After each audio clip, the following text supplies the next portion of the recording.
Welcome everyone to this briefing session on the Peace Renewable Energy Credits. As you dial in, please feel free to introduce yourself with your name, your organization, and your location, so we get a feel for who's in the room. And a warm welcome from the GPA Coordination Unit, Energy Peace Partners, and IOM. And thank you for joining. We're excited for the discussion today. So I'm Amy Jinks, working with the GPA Coordination Unit, and I'll be moderating the session. We have an excellent set of panelists here who are going to share a lot of great information on RECs, the Peace Renewable Energy Credit, and then what that means for financing renewable energy in humanitarian contexts. So a little bit of background on this kind of briefing session or webinar. We had a lot of interest actually coming in to the Energy Peace Partners team, understanding what this, or to try to understand how the PREC can be used in humanitarian settings. So that was where the kind of origin of this meeting came from. We've sent it out to our network, and it's a bit of an internal meeting. But have also spread it out to the wider kind of humanitarian energy stakeholders. So we hope for a great discussion. And it can be a one-off, or if there's more interest in diving a bit deeper into the topic or other climate financing mechanisms, please let us know. We can make this, have follow-up meetings based on the interest and discussion today. Great. So diving in, just a few quick guidelines for the participation. Please use the chat function for any questions and comments. We really want a rich discussion after the presentations. And we hope for an interactive chat. We're going to record just the presentations, so we have those to be able to put on our website for future interest in the topic. And then we'll stop the recording after, and so the Q&A can be a little bit more open if you'd like. So that's how we'll run the meeting, and we look forward to your inputs. And a quick overview, we'll have a short introduction from my side, and then we'll hand over to Linda and Doug from the Energy Peace Partners team, and Eva Mock from IOM, and then we'll have the Q&A. So a short welcome from our side. The GPA is a global platform supporting sustainable energy access in displacement settings. We started in 2018 and have expanded a bit to try to ensure that the wider SDG 7 agenda is inclusive of displacement settings and forced displacement situations. So kind of a big picture view, we see an increasing number of forced displacement across the world. You can see from the graph on the screen, from 2012 to 2022, we've almost seen 3 times the amount of displacement. That's also growing in terms of conflict, climate change, and these kind of core drivers of forced displacement. So, and a lot of those people are living in low and middle income countries. I think that everyone on the call will already be aware of. And in terms of what that means for energy access, we've done some recent modeling where we've kind of looked at the data between 2014 and 2020 and found that in terms of displaced people living more in refugee camps and settlements, we're actually kind of going backwards. So the rates of sustainable energy access are not keeping pace with the rate of forced displacement. So it's a growing problem. We've modeled that around 81% of people don't have access to clean cooking fuels, and 94% don't have access to sustainable electricity. So I think it just really sets the scene to show that this is really an issue that we all need to look at and find creative solutions around, one of which is the PREC, which we will dive into today. So an introduction to our panelist. Welcome Linda Wamone. I hope I'm saying your name right, who's the program director at Energy Peace Partners, Doug Miller, who's the director of market development from Energy Peace Partners, and Eva Mock from IOM. So thank you for joining. I think we're going to learn a lot from you today. And just go have a quick poll to understand the audience a bit, and then we'll go over to the questions. So you should see the poll on your screen. So how familiar are you with the concept of PRECs or RECs in general? Very familiar, somewhat familiar, heard of it, but not very familiar, and then not familiar at all. So that will be the first one. And then the second one is, have you implemented a renewable energy project in a forced displacement or conflict-affected locations which incorporated climate financing? So yes or no. And we'll give it a few moments and see what the results are coming in.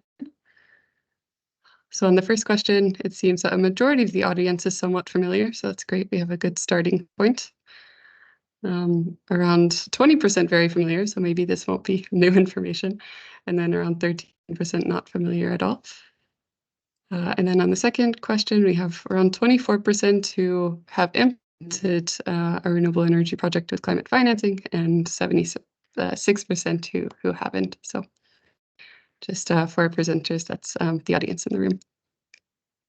And yeah, for now, I'll hand it over to Linda and then Doug for the presentation. So just feel free to let me know when to switch the slides. And over to you, Linda. Thank you.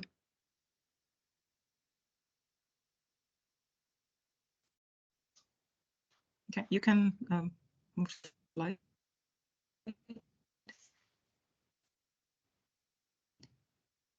As I hope you can all hear me. As the first slide comes up, let me give you a little background about myself. My name is Linda, as liaising with project developers to get projects where we can issue the Peace Renewable Energy Credit from. Can you hear me? I see, Amy, you're frozen on the screen. Yeah, my background is in renewable energy, and I've been with the organization for, this is my 4th year now. First slide, please.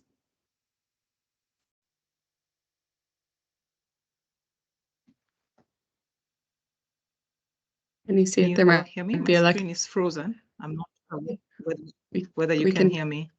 We can hear you. It's a bit spotty, but I'm on the About Energy Peace Partner slide. Seems a bit better now.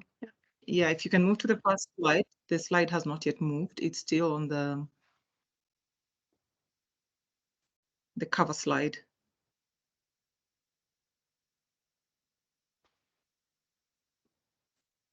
Is the problem my internet or your internet? I'm not sure which one is which. I'll turn my camera off now, but it might be yours. I'm on the challenge slide.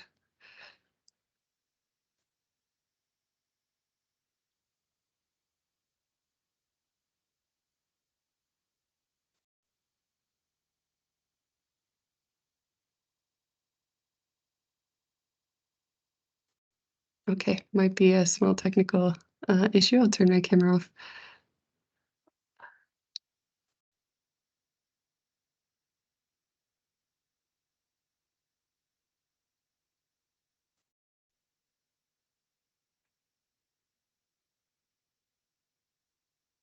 Linda, can you hear us?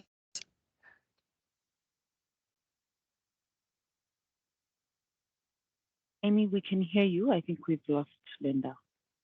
Okay, thank you. I think she's redialing in. Okay, great. Sorry, colleagues, just bear with us. And if needed, I can provide backup. Okay, great.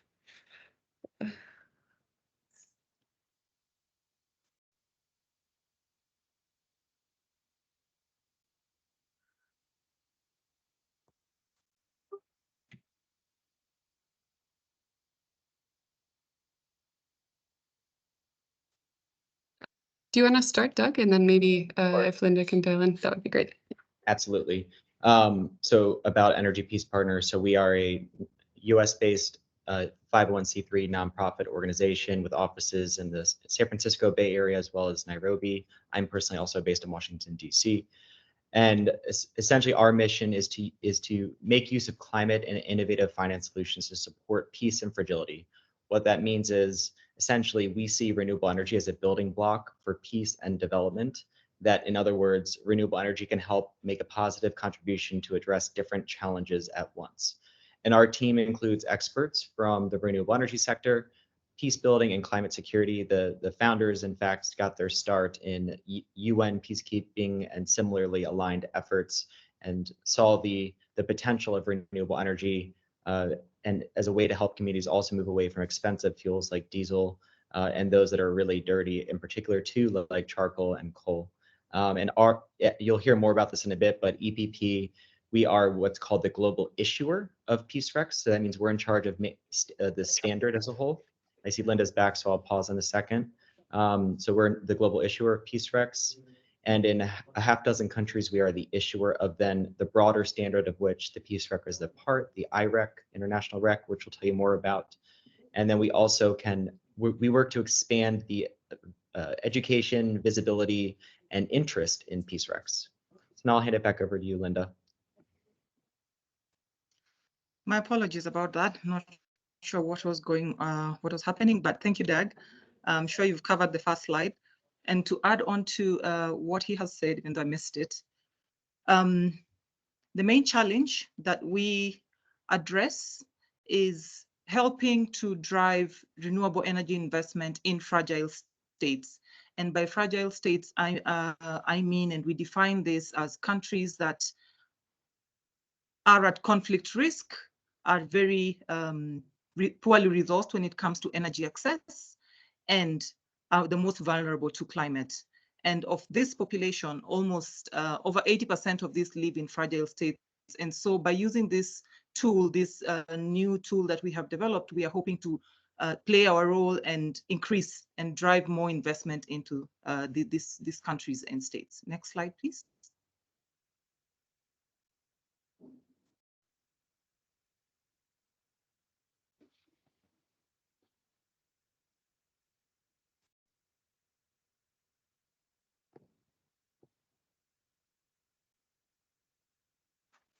All right, the opportunity we address, and through advancing this tool, is being able to add renewable energy as one of the available toolkits in this, the peace building efforts and benefits. And because we know that access to renewable energy can help drive positive peace benefits, and this, include economic advancements, increased safety and security, and offering new points of cooperation for communities that are affected by conflict, while at the same time, access to renewable energy also helps to reduce negative externalities that arise from illicit revenue flows, which are mostly fueled by things like fossil fuels, diesel and charcoal, that help to increase the insecurities that arise in these areas. And so advancing renewable energy also helps to reduce those effects, as well as climate change, reducing carbon emissions. Next slide. And as Energy Peace Partners, we play 2 or 3 key roles, if I may say. The first of which is the main purpose of this call, and is to talk more about how this tool that we have developed, the Peace Renewable Energy Credit, can help to drive additional investment in renewable energy, tapping into that global market that exists.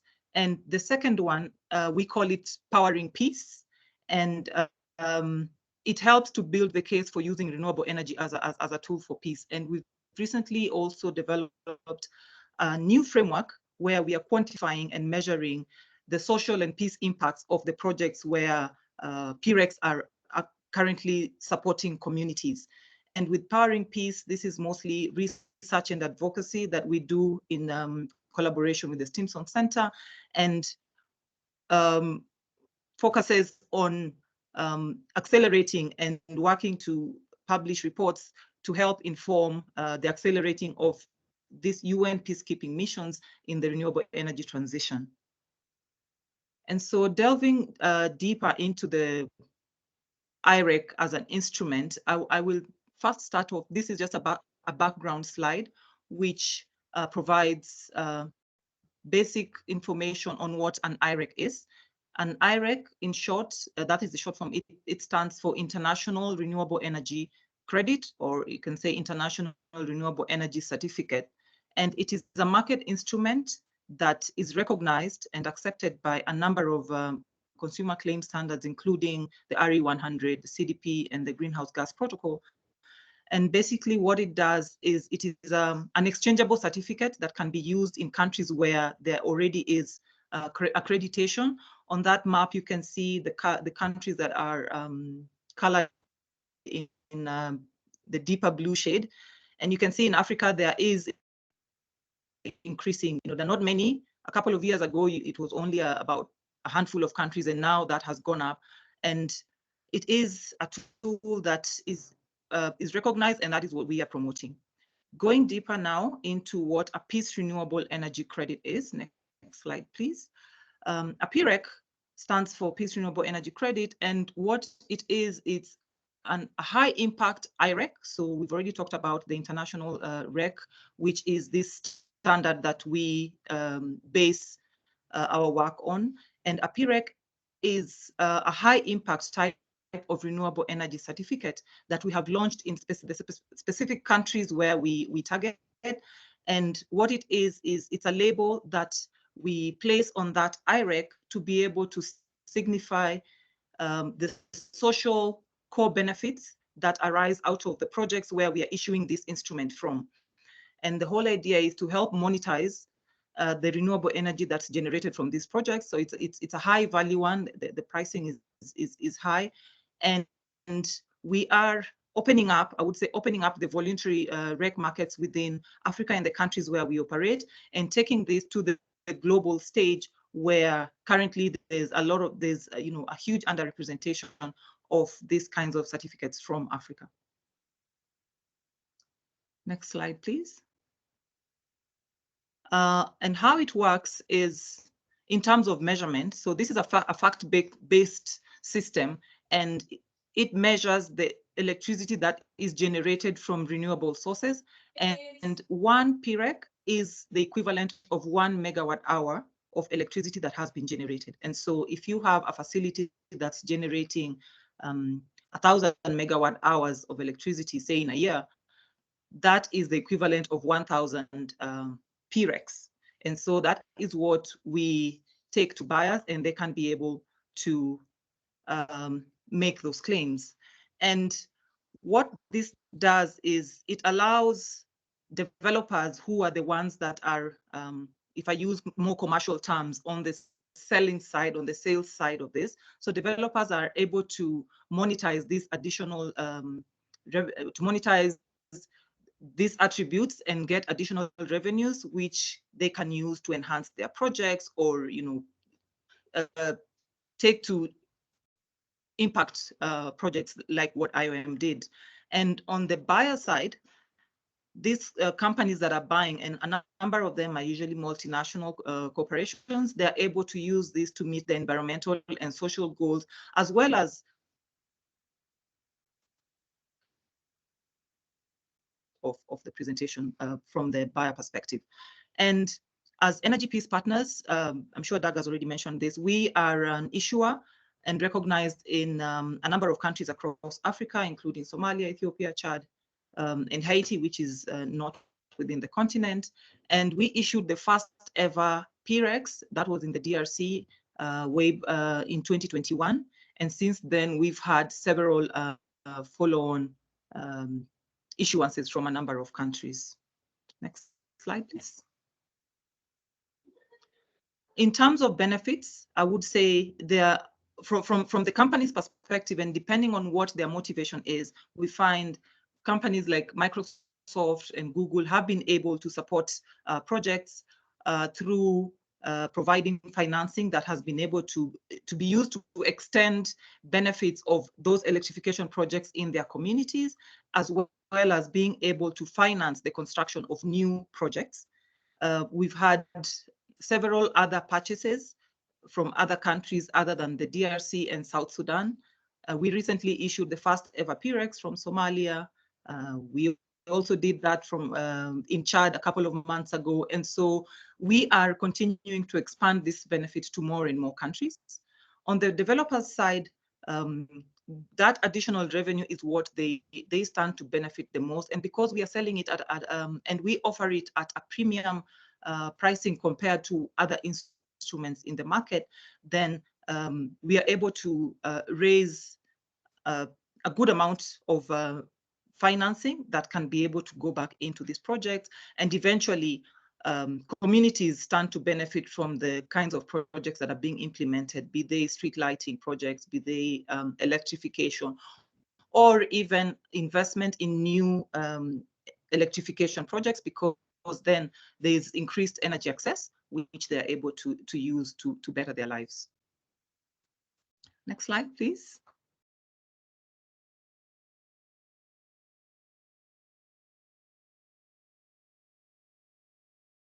Okay, we are stuck again. And I wanted to show some examples of the transactions that we have completed. The first ever was a developer known as Nuru, and this is a privately owned company with operations in the eastern part of the DRC. The first ever transaction was able to finance street lighting in an urban community. And we did our first impact assessment in that community, and it was found that the street lighting increased security, and there was more business being done in the early hours of the night before people retreated back to their homes. We've had additional transactions that Nuru has undertaken to be able to fund part of their mini grid expansion projects, also still within the eastern part of the DR Congo. And then the same developer was also able to finance construction of mini grids also in the DRC, but this was in the northern region, Garamba, within Garamba National Park.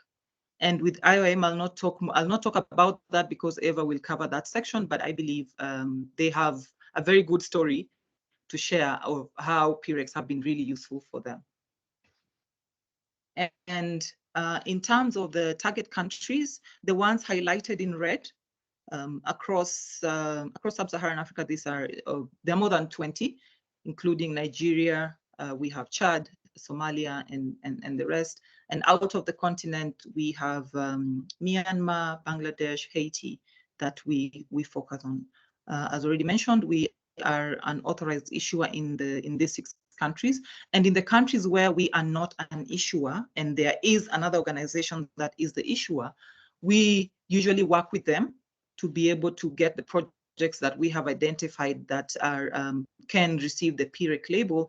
Then they will do, the issuance, which is done on the IREC platform, but all the interaction is between ourselves and the organization that wants to issue. So to avoid, a lot of administrative work, we take on that role as well, and able to liaise with the issuer in that country.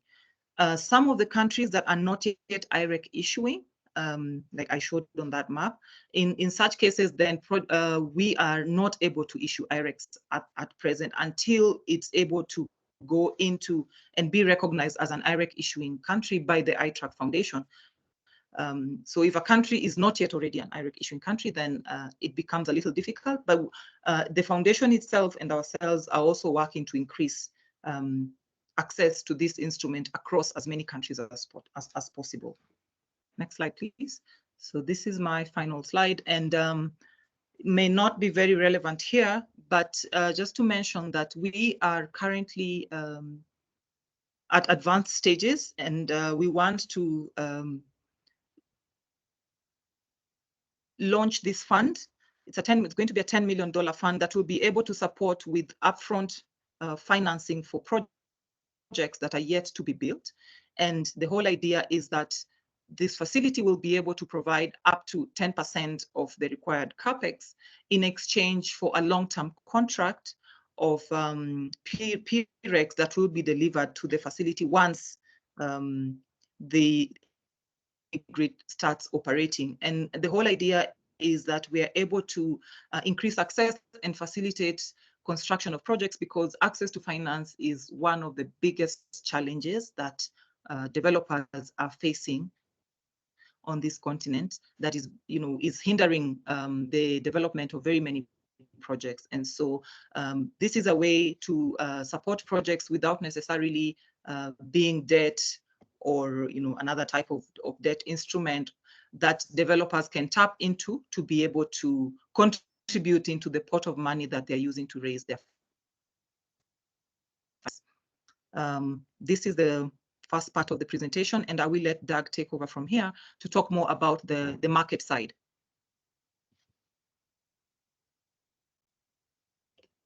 Great. Well, thank you so much, Linda. I will now essentially build on what Linda just shared in terms of what the IREC is, how we issue them, how this fits into the global market, and go into why in the world would a company consider purchasing a Peace Rec, what are the different tools available, and how companies are starting to think about Peace Recs in their strategy. So we can go ahead to the next slide, Amy. So just generally speaking, there are several reasons why a company might consider a Peace Rec. And what I'll briefly go through is a couple of the main points of the value proposition or benefits to companies. Some of these somewhat overlap, but depending on the company and the way they think about sustainability and impact, it will vary in terms of which of these benefits resonates more strongly with them. Generally speaking, Peace Recs are relevant to companies that have just generally what we call next generation clean energy impact goals. So in other words, Peace Recs, why they're interesting to companies, are for those who are trying to do even more or as much as possible in terms of how and where they allocate their procurement dollars for different environmental and social impacts.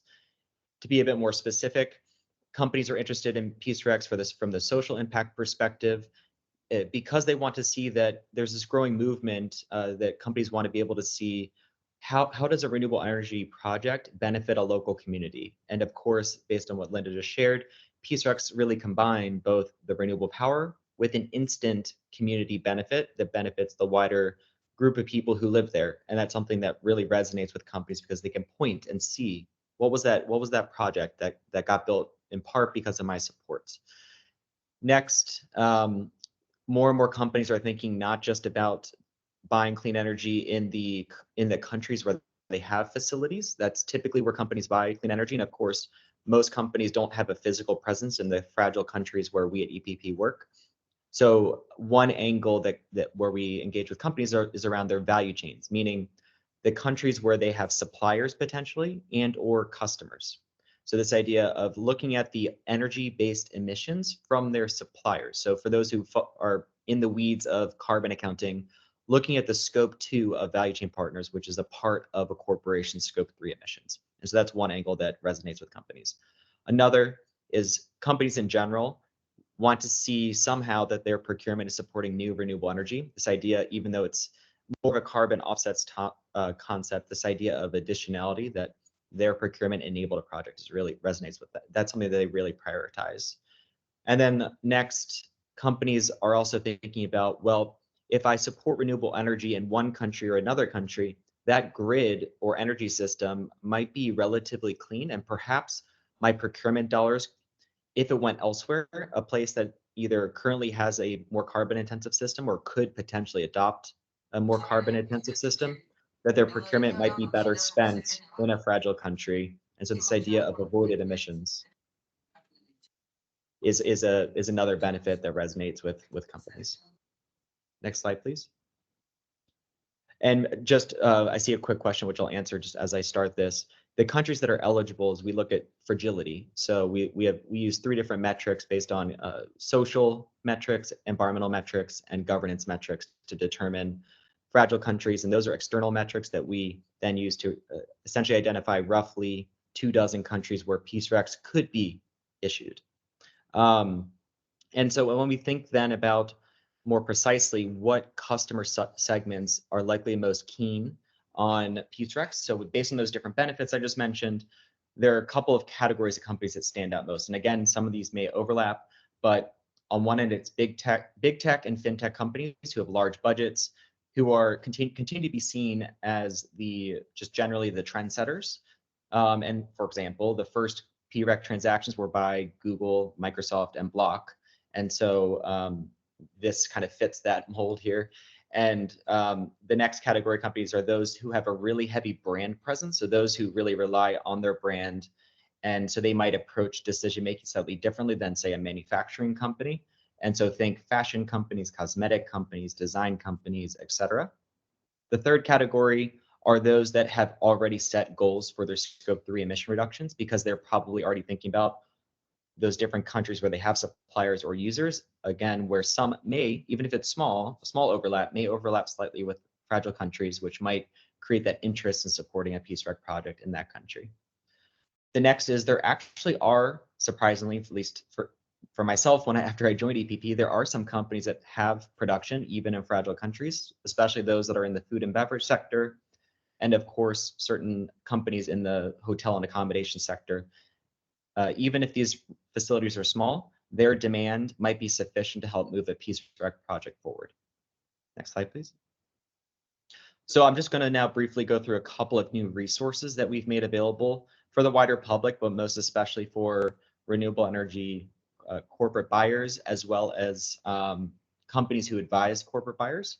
So first, from the perspective of increasing market transparency and giving a preview of what's coming, both for buyers and their advisors, we publish both the currently available Peace Recs, so to give it a notional idea of how many Peace Recs are currently on the market, as well as a preview of those that are coming soon. And so this both helps buyers say, oh, there are some Peace Recs available to me now, and then that facilitates conversations either to us or to the developers directly.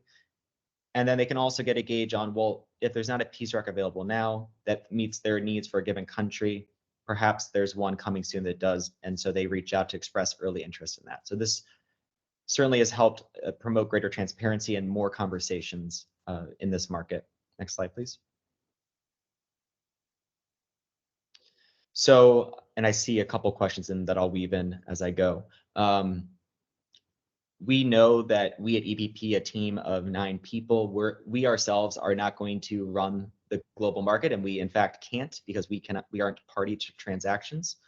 We bring together buyers and sellers where possible, but core to our strategy is to train the traders, train the advisors, help teach the companies who advise dozens of the largest clean energy buyers around the world on how and where Peace Rec should sit into their strategy. To help facilitate this process, we have created a new badge of distinction. It's what we call an experienced Peace Rec seller. And essentially every experienced Peace Rec seller follows the requirements defined on the left. Essentially, we have open sharing of information on relevant information with one another about Peace Rec market developments. We train their staff regularly, especially new hires, and especially their sales and trading teams, and the teams that build portfolios of strategies. There are opportunities for joint marketing to help increase visibility, both among their community and ours. And they, of course, have to have completed at least one deal, real deal, for them to be called an experienced seller. And so far, there are 3 global renewable energy advisory firms, 3 Degrees, ACT, and Vacor, who have gained this distinction. There are 2 or 3 more who we hope will join this crew in the coming months. Next slide, please. We also know that we have to just simply increase more visibility, not just so that people know that Peace Recs exist, but the visibility around the benefits of the Peace Rec and where precisely they sit in a strategy, because they will not represent a company's entire procurement. It'll likely represent 1, 2, 3, 4, 5%, something like that, of their total procurement on a given year. And to help support that effort, we engage with various industry associations around the world, both on the buyer side and the renewable energy product developer side, and wider industry standards perspective. So CEBA, it's more of a US-based corporate buyer association. I actually went to their annual summit last week in Denver. REX, Energy Certificate Association, is more of the European counterpart for buyers primarily based in Europe. And then AMDA is the African Mini Grid Developers Association, with whom we formed a formal collaboration to help increase the pipeline of both projects and countries where we have Peace Rec projects. And then the IREC standard, which of course we are an IREC issuer, and the Peace Rec is a label under the IREC standard, so we collaborate closely with them. Next slide, please. You may be familiar with this idea, which I alluded to briefly earlier, that companies typically buy clean energy in the countries or regions where they have energy usage. And this is because of, within carbon accounting, what's called scope 2 emissions and geographic matching requirements, or geographic boundaries. Essentially, general good practice is that companies buy clean energy in the same countries or regions where they have load or energy use. The issue with this, of course, is that in the countries where companies don't have a presence, that essentially bakes in that they will never get corporate clean energy finance. And so to address this issue, we along with a dozen nonprofits, launched what's called the Leapfrog Alliance. This is essentially an initiative focused on expanding incentives for companies to support clean energy development in communities with little to no electricity access. In other words, let's create a small incentive for companies to support clean energy development in the places where they don't have a presence, at least directly. And essentially, without going too far in the weeds, I can answer more questions later. This is something where we hope this will provide a helpful contribution to dialogues right now about how to improve greenhouse gas accounting frameworks. Next slide, please. We also know that it's important, especially given the countries and the types of projects we work on, and perhaps lower familiarity among companies about the countries where we work, the developers with whom we work, et cetera. We work to provide a human face to the entrepreneurs who work at the Peace Rec developer companies, the renewable energy product developers who are actually the ones who build the projects, who ultimately are the counterparties of the buyers, the ones who receive the PRECs to sell to buyers. And so we developed a series of profiles featuring primarily the leadership of these different companies, but of course, each of these people work very closely on the ground to tell their stories, what got them interested in renewable energy, how do they think about impact, how do they think about community engagement, again, as a tool to help companies have internal conversations, get internal approvals among different stakeholders, build that trust, and help advisory firms also engage buyers around Peace Rec projects. Next slide, please. I believe this is the last general slide like this on my end. We also know that we're working in a space that's fast evolving, in that companies' sustainability strategies continue to change, standards continue to change, and then more recently, I'd say, regulatory disclosures are changing. More and more companies around the world, more than ever, in fact, have to either now or very soon, meaning the next 1 to 3 years, begin reporting not just their Scope 2 emissions and Scope 1 emissions, so the emissions from their facilities, their electricity use, but also their Scope 3 emissions, meaning the emissions of their suppliers, their customers, their investments, their travel, etc. And so we took one early step to help provide some initial guidance where we worked with Columbia University to clarify how and where to report Peace Recs in different ESG-related disclosure frameworks, from the European Union to California to expect the SEC, which at the time hadn't yet been rolled out or announced, to various voluntary disclosures. And we provide template or boilerplate language that a company could copy and paste into the section that we specify to give everyone a head start so they don't have to figure this out for themselves. We also, just one other point, we also know that there are a lot of conversations about impact. How do companies buy clean energy to have the biggest impact possible? We made a contribution to this open call or docket, essentially, from SBTI a few months ago, where we provided a multi-part response articulating why Peace Recs are an example of why any EAC is impactful, and the opportunity to add labels, impact labels, to energy attribute certificates to help buyers have more choice, better channel their demand to the places where they want to have impact. Next slide, please. That's it. I saw there were some questions, which I don't, Amy, perhaps you want to go in a particular order, but I'll stop the formal presentation here and then we can have some Q&A. Great, thank you so much, Doug and Linda. It's a very rich presentation, and great to also see how these are being applied in practice, and also the bundling aspect. I think there'll be some questions around that. But first, I'll hand it over to Eva Mock, who is the head of environmental sustainability at IOM and a key advocate for humanitarian energy, and really a mover in the space. So thank you, Eva. I'll have the video, or we can go over to you for kind of introduction, and just let me know if you'd like me to play it. Thanks. Thank you so much, Amy, and the GPA team and the EPP team for organizing this session and inviting IOM to be part of this. It's really great to see so many of my own colleagues, NORCAP energy experts, and many of the partners that we already exchanged on this project before, so welcome. Maybe before we dive into the projects per se, I just wanted to give a little bit of context why we started even looking at this space back in 2017. And as many of you know, the humanitarian sector is struggling to attract finance and funding for the clean energy transition, especially standalone renewable energy projects.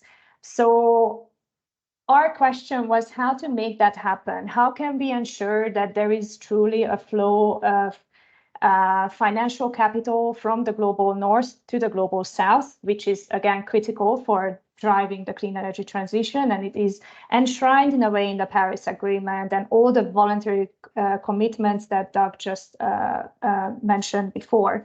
So we were looking at this from a very pragmatic perspective. We see all these commitments at the government level and from the companies. At the same time, we saw that these funds are not reaching the communities that we serve. And so when we started the collaboration around the PRECs, we really wanted to test how can we make these kind of energy finance work in fragile context, in context where we really don't manage to attract private capital. There are a lot of questions in the chat, so I would suggest that we look at the video together. It's a very short video, colleagues, and then we dive into the questions because we only have 15 minutes left and there are some really great questions in the chat. Thank you so much, Eva. All right, let me know if the sound is working.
Before this solar, we were facing a lot of challenges.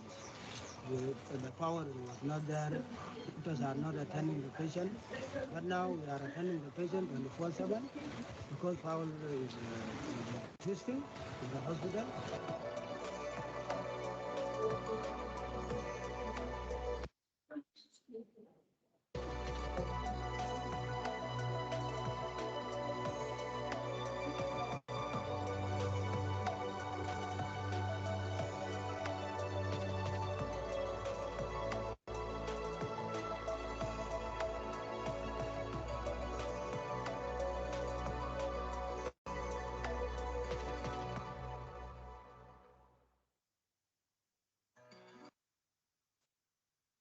Good, thank you, Eva. And really well done to the IOM team. I know there was a lot of hard work put into figuring out how to make this happen, essentially a case study of leveraging the existing solar system that's in place to then monetize the renewable energy credits and then develop more solar systems for serving the hospital and other community needs. I think it's quite a massive proof of concept and groundbreaking project. So thank you, Eva. Is there anything else you want to say post-video before we go into the questions? I think we should go into the questions because many of the questions actually touch upon some of the content and colleagues are super interested about some of the details from the PRECs. Just to say, there was a question around sizing. So our Malakal solar power plant has a solar PV capacity of 700 kilowatt peak. And we have around 1,400 kilowatt hour battery energy storage. So just to give you an idea of the size of the project and what you can actually, I don't want to use the word finance, but finance from that using PRECs depending on the off-takers. Great, thank you, Eva. Great, so I've been trying to group the questions here. Doug and Linda and Eva, if you want to come in and answer any specifically, maybe I'll start off with one, and if you want to come in after, that would be great. But there's one question around, or a group of questions around what the key criteria for a project to benefit or qualify for PREC financing. So that's one. And how do those pricing structures of PRECs differ from traditional RECs, considering the additionality, the peace building element? And is that PREC price set by the market or fully negotiated between the buyer and seller? So if you want to go into a little bit how the projects qualify and then how the pricing structures are set, that would be great to start off with. I'll take that. So in terms of the key criteria, number one, we look at the country, because for us, we have the criteria that we've talked about looking at the fragile states and how we have categorized them. We have just slightly over 20 countries across sub-Saharan Africa. So that's the first criteria, that it has to be from one of those countries. And then we also go a level deeper and look at where exactly within this country is the project, what impact does it have, does it serve a bigger community, or is it for, say, commercial and industrial? So for commercial and industrial type of projects, those we do not look at. We look at projects that have a wider community benefit, and where we can see and measure like the additionality and the peace building element of the associated project. And so, other than that, it has to be from a renewable source. It could be either, solar or a hydro project. So the source of electrification must be a renewable source.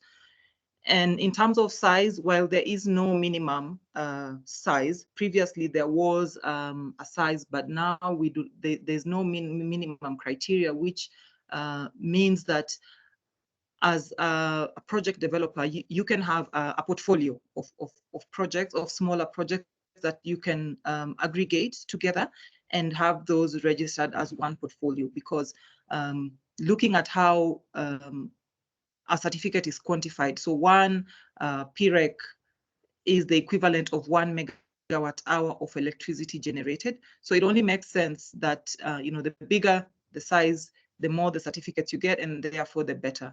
And if you have a very small installation, then if you weigh the benefit that you get out of it, it's really not much, and so may not be worth the time.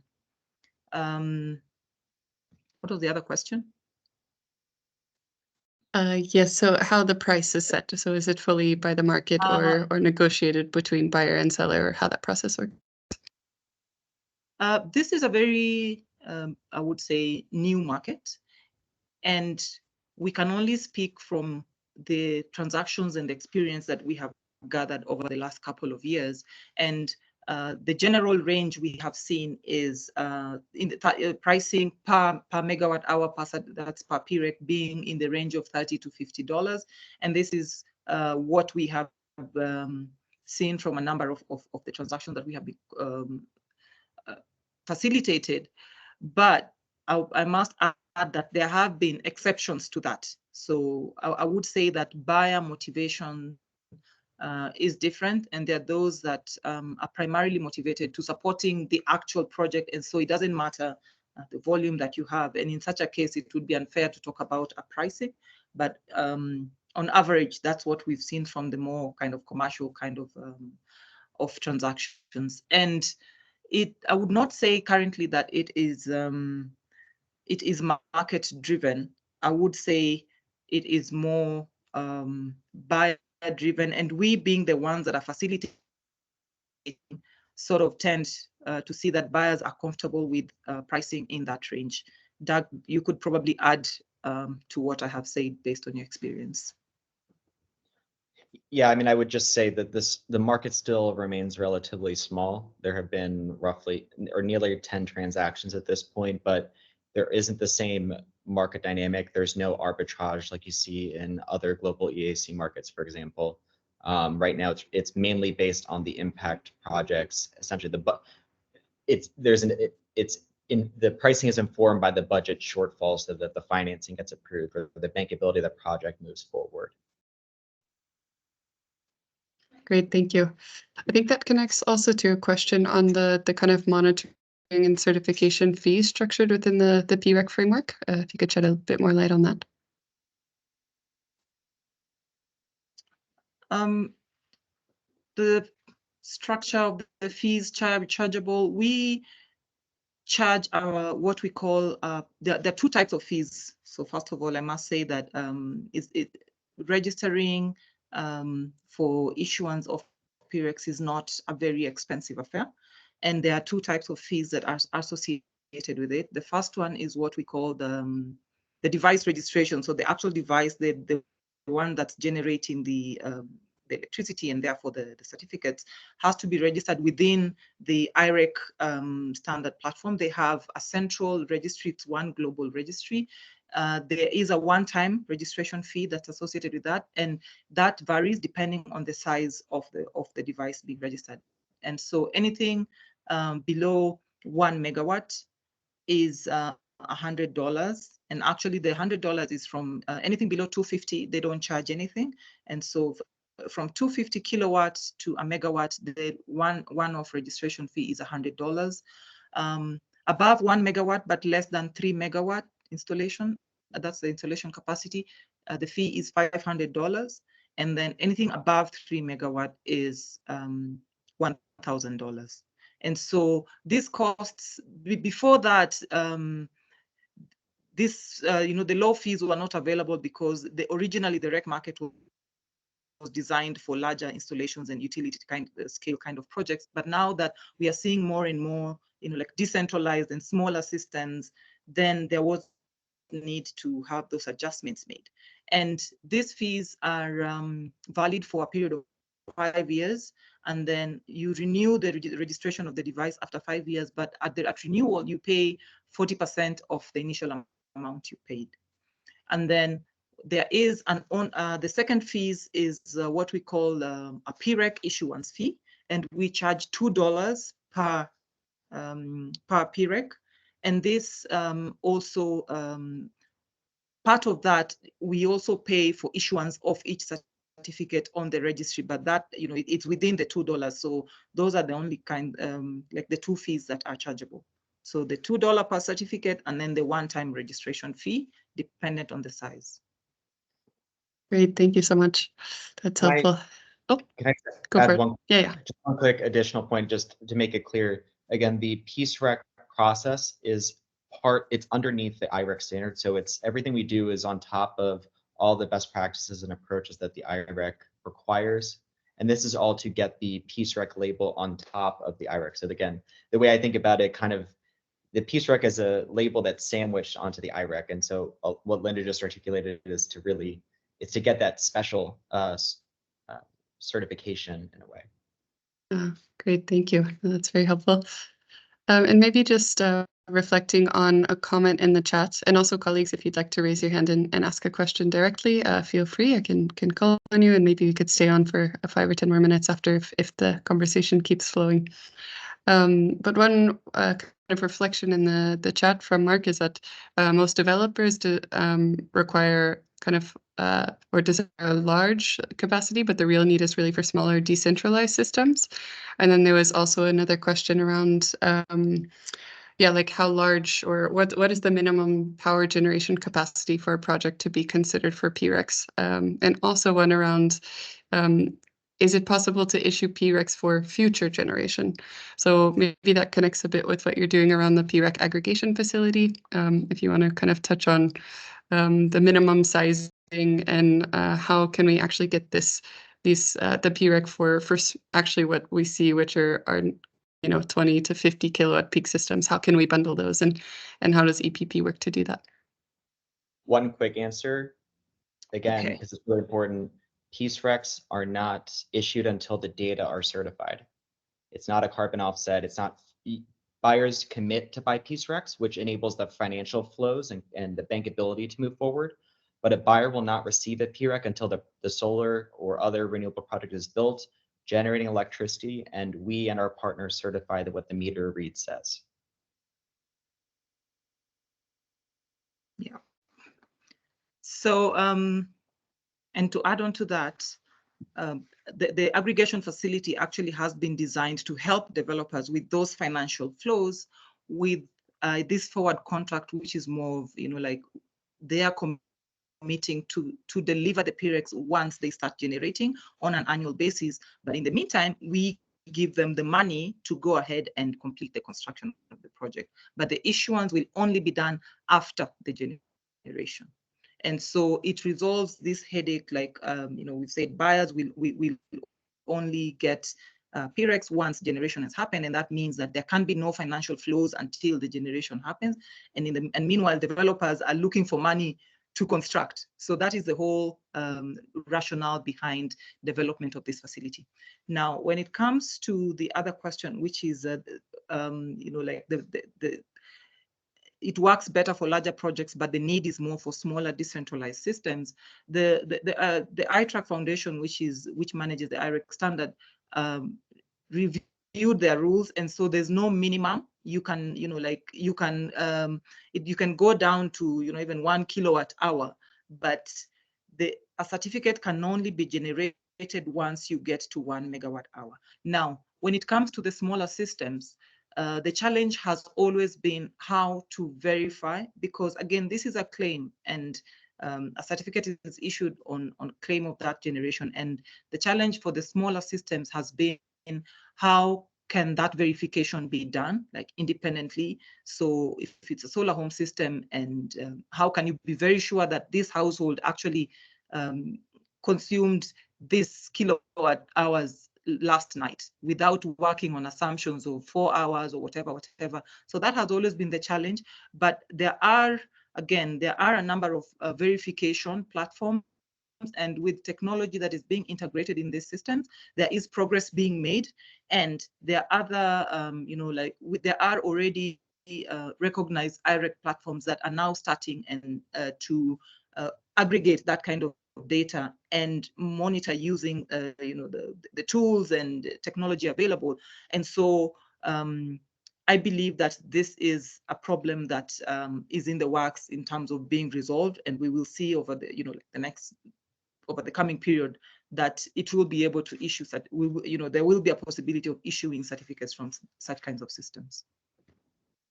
Great, thank you. And I think what you touched on is really interesting at the beginning of how it gives that pre-financing that developers need also to start the project. So that's great that the facility is looking at doing that. I'll ask one final question, and if colleagues want to drop off, they can. Maybe we could just stay on for a few more minutes. But one question I found interesting was also, does the project owner have the autonomy to select the companies that will purchase the credits? Like, how does this process work? Or is it you are matchmaking? How does that work? I mean, generally, nobody has to sign a contract. They don't have, it's up to them, but they all seek a buyer, and the buyers are limited at this stage. So we haven't yet seen somebody decide to wait for a different buyer. But it's just like any other transaction in the world. You can decide not to sell something. You don't have to sell it. So. Great, thank you. And I'll pass it over to colleague Daniela to come in and ask your question. Thanks so much. Great presentation. Daniela Würz, I work in the peacekeeping mission in South Sudan. I just wanted to know a little more about the potential funding and how one can apply. Because, for example, I will be partnering with UNICEF. We're looking into solarizing, the peacekeeping camp together with the UNICEF managed facilities in Yambio. And here, this would be excellent if we could apply for some funds. So we'd like to know more information. Thank you. Can I follow up with you after this so that we can talk more about that? Absolutely, yes. Absolutely, that would be great. I will. And I provided just there is a little form to start the process that I shared in the chat for you. Perfect, thanks. Great, thank you. And great, great to be following up after this. Is there any other burning questions from the audience? Feel free to raise your hand. I think it's been a very rich discussion and also just the tip of the iceberg at this point. But we've covered a lot of ground in a little bit of time.